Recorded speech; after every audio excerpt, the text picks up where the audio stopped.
Avoid symmetry. I mean, we've already been over this in art history, man.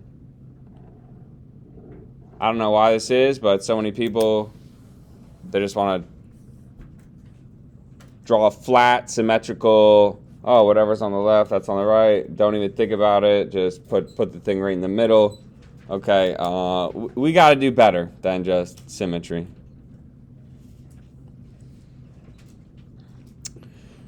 Number 7, it's all about the rule of thirds. Quick show of hands if you've ever heard of the rule of thirds before. This is a photography thing. This is a big thing Miss Herb will go over in photography. I'll show you guys how it works. Instead of doing things symmetrical and cutting things in half all the time, we cut things into thirds. And then there's going to be these 4 intersections here. Let's draw little circles where the intersections are happening.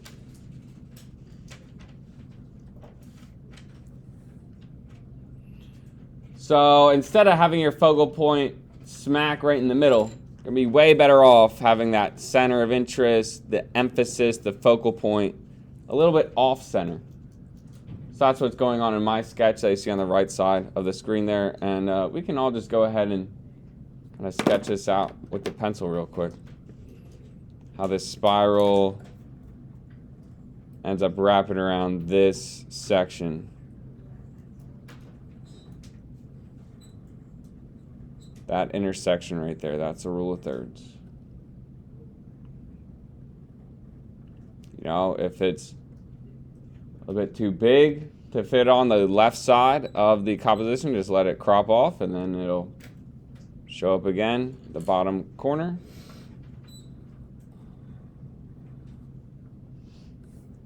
Different things like this. So it's going to draw the eye into the piece, make it a lot more visually interesting. I think we only have one more thing to circle. Go ahead, circle number 9. Overlap. Overlapping, so important. Instead of drawing things next to each other, we want to be having the things overlapping and underlapping. I literally drew this out for you guys on this piece of paper here. This is an example of drawing the lines and the objects just next to each other. This is expected, this is boring. Over here, things are cropped, things are overlapping. So anyway, show you guys how this works.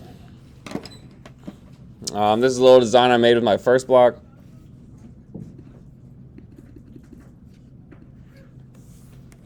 And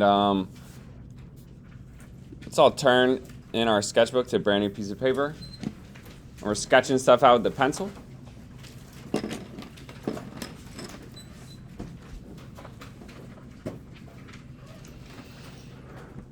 So towards the top of the paper, you want to write these 3 words down. Nature,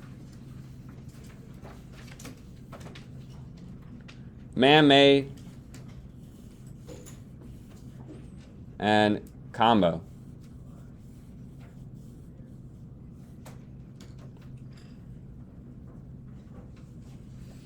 Nature, man-made, combo.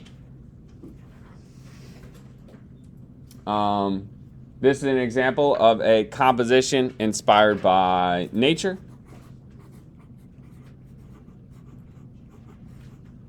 We're all going to have a crack at one of those, you know, throughout the week. I guess with you guys, since I already did one inspired by nature, I can try one with inspired by man-made patterns. So we just kind of freehand a square here.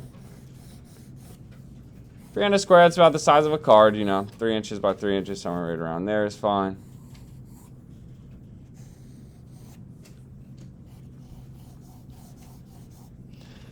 And I'm just going to kind of show you guys how I will freestyle a composition. Now, you know, I'm 31, I went to art school. I've spent a lot of time thinking like this, drawing like this, so it's going to come together pretty quickly. Some of you guys, you might be new to thinking and drawing this way, so it might take you a little bit longer. But if you're feeling confident, like you doodle a lot, you can do your own thing. If you are out there and you're just like, hey man, just tell me what to do. I'm just trying to get through this. You know, I'm just trying to get through the day. Just follow along with me. Okay.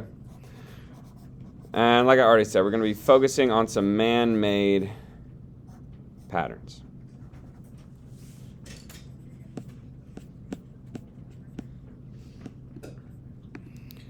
So let's see here, 50 patterns.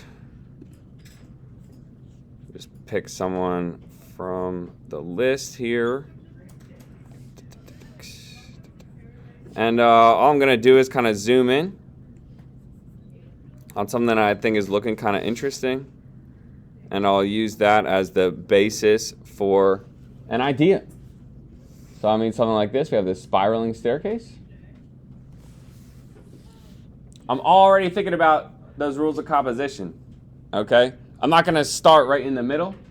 How about I go a little off center, somewhere down here? And there's a lot of little details, but I'm not worried about the details right now. I'm just like, hey, what are the general shapes going on? So got this circular, kind of like upside down U-shaped thing. And we're going to just stack that a couple of times. Boom. This spiraling staircase.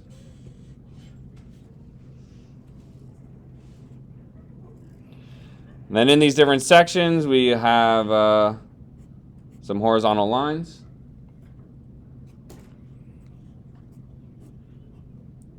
As you know, at the very bottom of the staircase, they're super close together, and then as we sort of climb up this staircase, they get a little bit more spread out, a little bit further apart.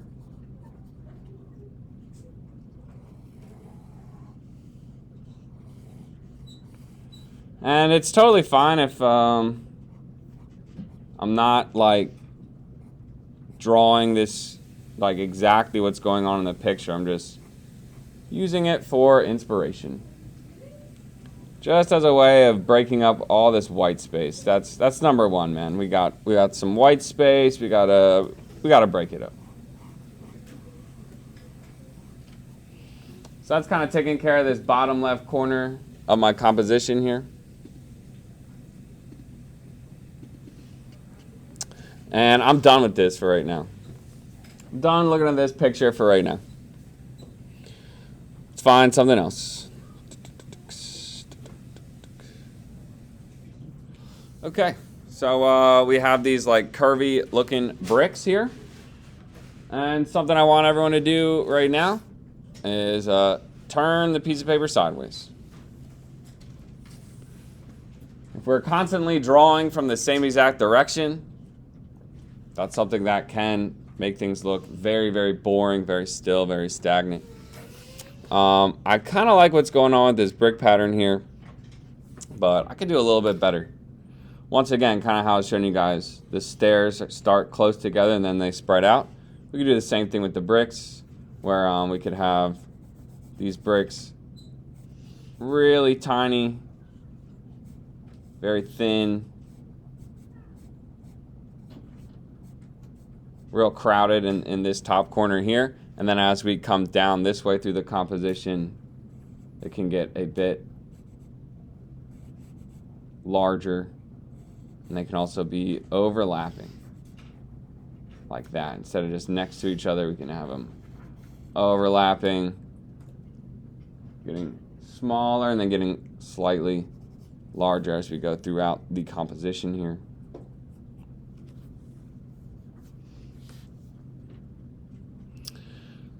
Even I really like the way these are like curving. So we draw some like S-shape curvy lines kind of stemming out from this part of the composition here.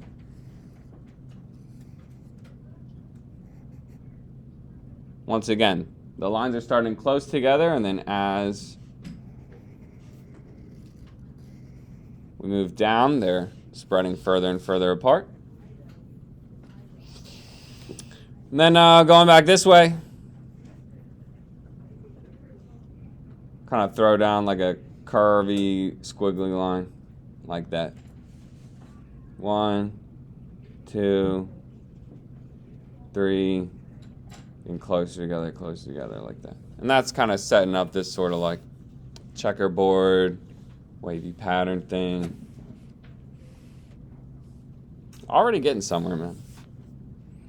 All I did was look at 3 of these. Ooh, I'm digging this one. We got these different polka dots. So then I still have some empty space going on over here.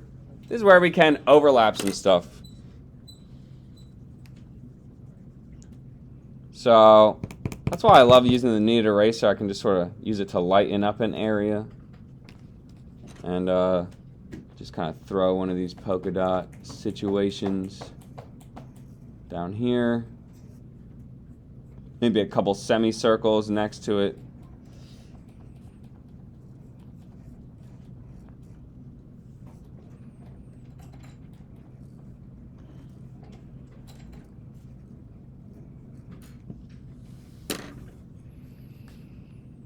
And then maybe over top of everything, I'll draw a circle that's kind of over top everything right here.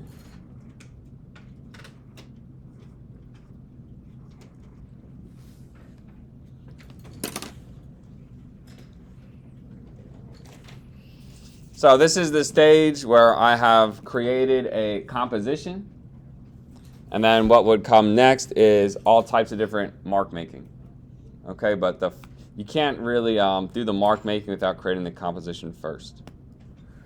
So I'm going to go over this in a little more detail tomorrow.